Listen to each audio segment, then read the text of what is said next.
kahekesi. Ühingu elu elatud 15 korda, aastanumber sellel ajal vahetunud. Need read pärinevad Veeralt, kes selle on kirjutanud meile ajalehte või meie infolehte sellise toreda luuletuse.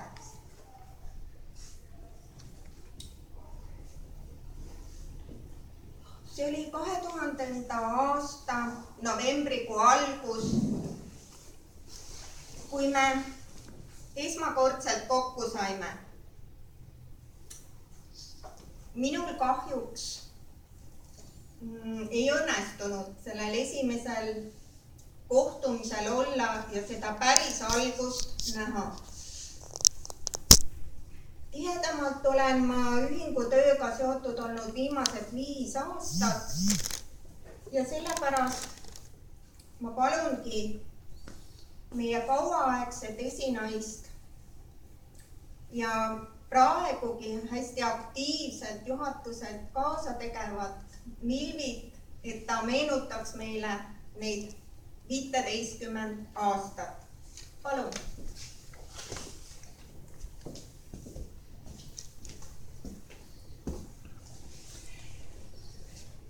No nii, 15 aastat on mööda läinud ja meie laps on saanud 15-aastaseks juba. See on siis nüüd teismeiga, praegusel juhul juba isegi neiuiga. No teate, mis on 15-aastane. Aga mis oli algul?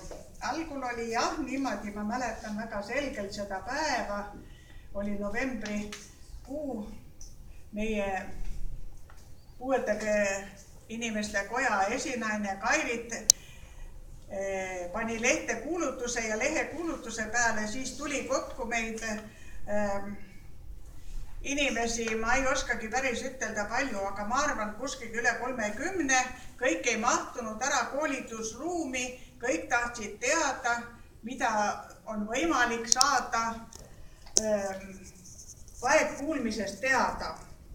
No jah, ja siis, kuna seal oli siis, kohal oli ka Tallinnast olid Eesti vaegkuuljate ühingust tolleaegsest, nüüd on ta liit. Siis oli Nõmme ühingu esimees Rein Järve. Siis oli 2 Rootsi härrat. Nende jutust kahjuks muidugi aru ei saanud, ainult naeratasime üksteisele. Aga tõlk oli nendel kaasas ja siis oli ka Tartu kuulmiskeskuses oli Mari Reilson. No jah, ja ma arvan, et Kairit oli natukese omavahel öeldes, jah, oli ta natukese hädas, et kes esimeheks saab. Aga mina olin tollel ajal iga väga õhku täis ja ma nagu tahtsingi kohe ja ma ikka esinesin talle, et mis ma ikka olen teinud ja kõike ja muidugi, eks hiljem tuli seda kahetseda. Aga ära ma ikka valiti, jah, siis valiti meil juhatus, 3-liikmeline, kuna me ei tundnud 11, teate, kui raske on valida siis. Aga ära me saime valitud ja minu arvates, üks olin siis mina, siis teine oli siis Lilli Lohberg, väga tubli inimene, kahjuks ta on nüüd Manalateel. Ja 3. oli Silvi Kets, tema on ka nüüd lahkunud meie seast. Tema nii agar ei olnud, aga Lilli oli muidugi väga suureks toeks tervel see 10 aastat. Ja oligi niimoodi, et temaga me saime väga hästi läbi. Siis oli järgmine juhatuse liige oli siis Aino Rohtla. Saime Silvi asemel valitud, sellepärast Silvi ei käinud meil koosolekutel ja juhtus jah, et lihtsalt ta ütles, et ta on haige, aga kahjuks jah, nähti teda mujal liikumas. Ja siis nii me siis olime siis see 10 aastat ja ma mäletan väga hästi, kui enne ühte koosoleks, kui tuli meil noor neiu sinna ja ütles, tema tahab ka astuda meie ühingu liikmeks, see oli Kaia. Tollel ajal ta oli üliõpilane ja kõike ja mina mõtlesin, armas jumal küll, et meie kõik vanemad ja tema nii, ikka noor ja Aga noh, õnneks jäi ta pidama ja sellest ajast ikka vastavalt, kui on ikka võimalik ja ikka võtab koosolekutest osa ja siis 5 aastat tagasi üle 5 aasta vist juba.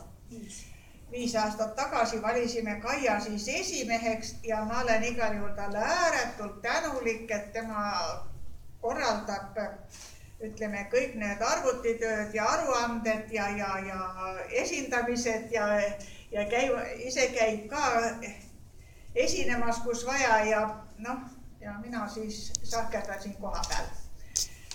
Noh, kõiki liikmeid ma muidugi tunnen, ma tean nende muresid, ma tean neid kõiki, isegi vahepeal mõnel peremuresid, aga see on väga tore. Ja me oleme väga, kus ütelda, väga ühtne pere oleme olnud ja ma julgen seda ütelda ka, et me oleme ühingutest võib-olla siiski kõige rohkem ühtehoidvad, sellepärast, et meil suuremal jaol kõigil on ühine puue. Mõni häbeneb, mõni ei tee sellest numbrit, aga muidugi tervisele ja kuidas öelda, vahepeal valmistab küllaltki piinlikke olukordi, et sa ei kuule hästi. Aga läbi me oleme saanud ja koosolekutele on ikka, mul on kindel tuumik, kes tuleb ikka 25-26 inimest ilma millegi arvamiseta, nemad on ikka kohal, küsivad, et kuna meil jälle koosolek on ja kuna me algul plaanitsesime, et teeme kvartalis 1 koosoleku, inimesed tahtsid nagu rohkem, tahavad rohkem kokku saada ja mitmele on niimoodi, et kes maalt on ja ongi see nagu ükskord väljasaamine, paneb ilusasti riidesse ja tuleb siia, saab sõpru, suhtleme omavahel ja ma leian, et meil on täitsa tore. Kõige ja palju liidab meid ka see, et me käime ikka ühistel reisidel ja ma ei teagi, igal juhul iga aastaga läheb järjest raskemaks valida kohta, kuhu minna. Sellepärast me oleme nii paljudes kohtades käinud. Tavaliselt enam tagasi minna sinna väga ei taha, kus oleme käinud, aga ega sellest ei ole ka midagi, oleme käinud seal ka uuesti ja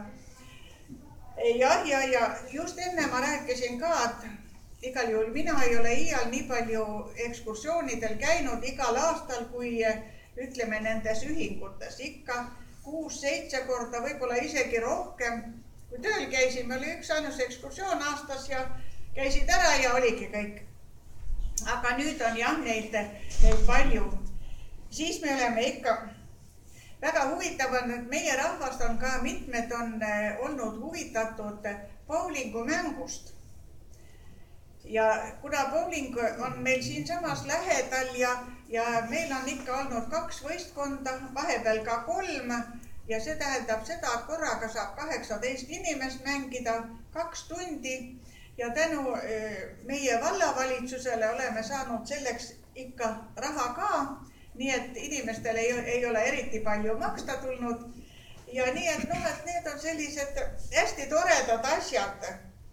Siis me oleme veel tegelenud palju selliste loovusega või arendamisega. Me oleme teinud igataolisi karpe ja me oleme teinud lilli ja me oleme teinud küünlaid ja ma ei oskagi praegu enam ütelda, mida me kõike oleme teinud. Igal juhul palju asju ja kõik see ühendab. Ja ma igal juhul väga loodan, siin on jah need pildid ka natukese hägusad on kahjuks, ega oleneb muidugi fotograafist ja kõik siin on jälle on see pallimäng ja kes on seal käinud, need saavad aru, aga muidugi teravust meil siin jah kahjuks ei ole eriti. Aga vaat see on nüüd meie esimene reis, kui me käisime, oli 8 inimest ainult, käisime Karilatsi muuseumis ja lonniga sõitmas. Ja siis oli ka sedasi, et lonniga sõit oli 30 krooni. 2 inimest ütlesid niimoodi, et ei, ma ei lähe, et ei, mulle ei meeldi, aga pärast tuli välja, et neil ei olnud raha ju maksta selle eest. Ikka 30 krooni, ikka palju oli siis, aga me saime selle kõik lahendatud ja nii, et aga see oli jah, see nojah, ja siin on jah, igataolisi on meile tehtud neid, isetegevust oleme ka teinud. Nii et, nojah, kes seal alumise pildi peal on. Ja nii et noh, et need oleme, kui me oleme käinud ikka siin Peipsi ääres käisime ja noh, see on jah, bussiga olime seal.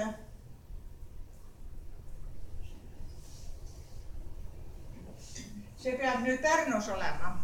Nii et ma ütlen, et meil on palju käidud ja palju tehtud, aga ma ei teagi, ega ma vist rohkem ei räägikski, ega mis sest ikka rääkida, venitada võib pikaks, aga igal juhul ma leian, et meil on tore olnud.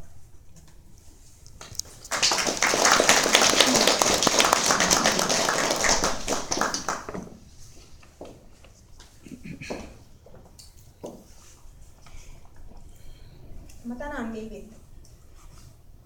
Ka mina leian, et meil on tore olnud, et meil on selline sõbralik ja ühtehoidev seltskond. Milvi juba ütles, et on kujunenud selline tuumik, kes käib igal pool.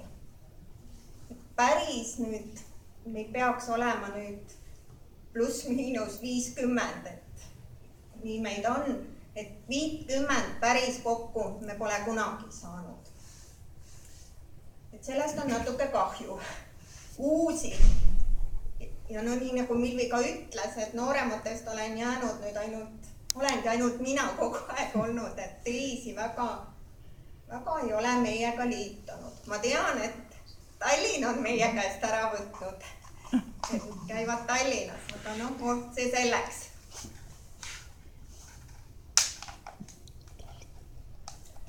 Ma tänan kõiki meie liikmeid ja siis tahaks nagu anda ka tänukirjad ja tänada neid inimesi, kes on meil hästi tublid olnud.